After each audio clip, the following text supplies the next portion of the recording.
নেই তেমন কোনো বড় সংঘর্ষ, নেই অতীতের মতো বুথ দখলের আতঙ্ক। টানা ১.৫ মাস ধরে চলা ভোটের লড়াই শেষে এখন অনেকটাই নীরব ভারতের পশ্চিমবঙ্গ। এক্সিট পোলে হাড্ডাহাড্ডি প্রতিযোগিতার পর অপেক্ষা এখন চৌঠা মেয়ের। ইতিহাসের পুনরাবৃত্তি নাকি নতুন ইতিহাস? তৃণমূল কংগ্রেস নাকি বিজেপি? শেষ পর্যন্ত জয়ের মুকুট যাচ্ছে কার মাথায়? কি হতে চলেছে পশ্চিমবঙ্গে তা নিয়েই চলছে নানা জল্পনা কল্পনা।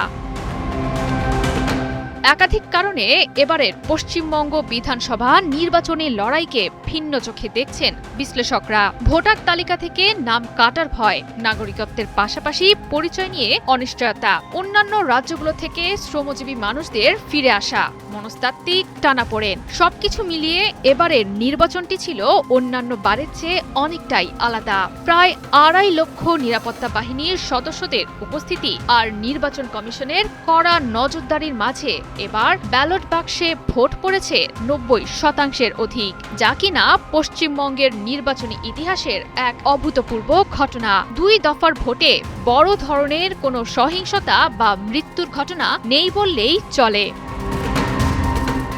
এবারের নির্বাচনে আলোড়ন ফেলেছে ভারতের প্রধানমন্ত্রী নরেন্দ্র মোদীর সরব উপস্থিতি। প্রোটোকল ভেঙে গঙ্গার ধারে করেছেন সাধারণ মানুষের সঙ্গে আলাপ, খেয়েছেন ঝালমুড়ি, শহর ও শহরতলিতে করেছেন একের পর এক রোড শো। অন্যদিকে বিজেপির হয়ে দীর্ঘ সময় রাজ্যে উপস্থিত থেকে টানা প্রচারণা চালিয়েছেন স্বরাষ্ট্রমন্ত্রী অমিত শাহ। এমন ঘটনায় অনেকটাই স্পষ্ট যে গেল ১৫ বছরের মুখ্যমন্ত্রী মমতা ব্যানার্জিকে হটিয়ে পশ্চিমবঙ্গ দখলে কোমর বেঁধে নেমেছে বিজেপি। রাজনৈতিক পর্যবেক্ষকদের মতে পশ্চিমবঙ্গকে এবার হাই প্রায়োরিটি স্টেট হিসেবে দেখছে বিজেপি।